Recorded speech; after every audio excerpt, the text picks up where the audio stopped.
Para sa unang bugso ng ating balitaan, nilinaw ni Vice President Sara Duterte ang kontrobersyal na pahayag niyang bloodbath kaugnay ng impeachment trial laban sa kanya. Giit niya, isang political persecution at crucifixion laban sa kanya ang impeachment. Si Anton Cero sa report. Binigyang diin ni Vice President Sara Duterte na ang impeachment trial ay bahagi ng pampulitikang pag-uusig laban sa kanya. Kasado na raw ang kanyang depensa at kahit wala siyang tiwala sa pagiging patas ng proseso, handa siyang lumaban.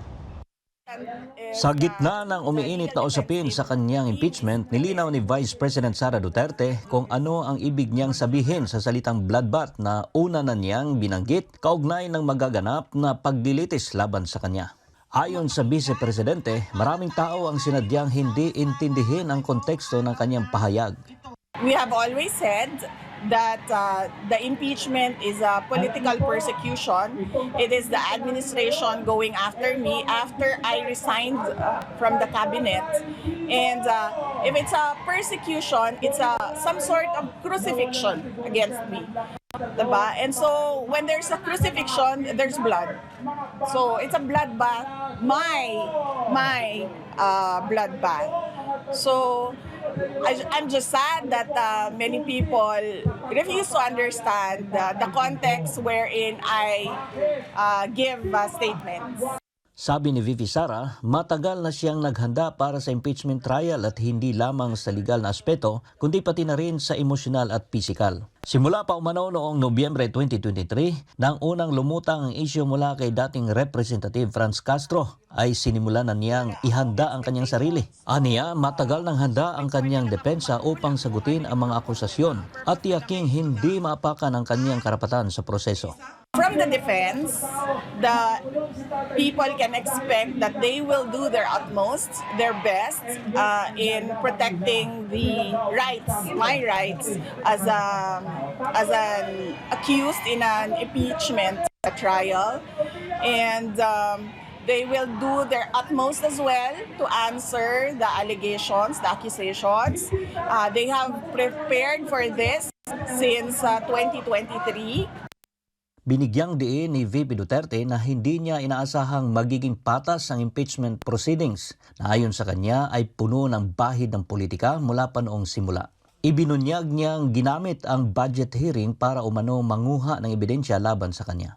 At nang mabigo, agad na naglunsad ng investigasyon sa confidential funds kung saan ang tanging inimbitahan ay ang kanyang tanggapan.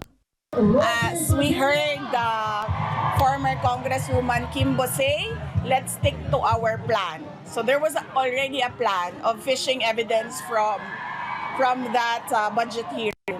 When they failed to get evidence from the budget hearing, they proceeded to investigate in aid of legislation about confidential funds, and yet it was only the Office of the Vice President that was invited to that hearing in aid of legislation, and no other department was invited to speak about confidential funds. Mariing binatikos ni Vice President Duterte ang ginawang investigasyon ng Kamara kaugnay sa confidential funds ng OVP. Ayon sa kanya, malinaw na may pattern na panggigipit at paninira laban sa kanya.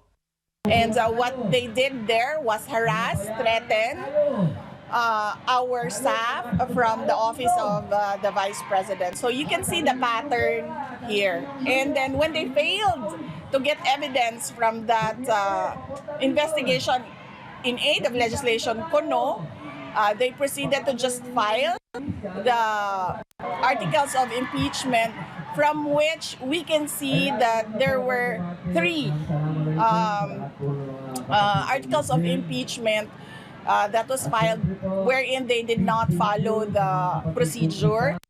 Kunesyon din ni VP Sara kung tunay bang nabasa ng mga kongresistang pumirma ng nilalaman ng impeachment complaint na halos sabay-sabay umanong nalagdaan. Bagamat nagpahayag si Pangulong Ferdinand Marcos Jr. na ayaw niyang ma-impeach si VP Sara, iginiit ng Vice Presidente na hindi personal ang usapin.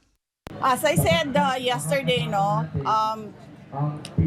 our personal feelings and our personal problems do not are not important at this point. What is important at this point? What are the things that are important at this point is our country, the issues that we face, and of course, our kababayan, ang taong bayan, just, the Philippines, but the Filipinos abroad as well. Para sa Diyos at sa Pilipinas kong mahal, ako si Anton Cero, ang inyong citizen correspondent, SMNI News Europe.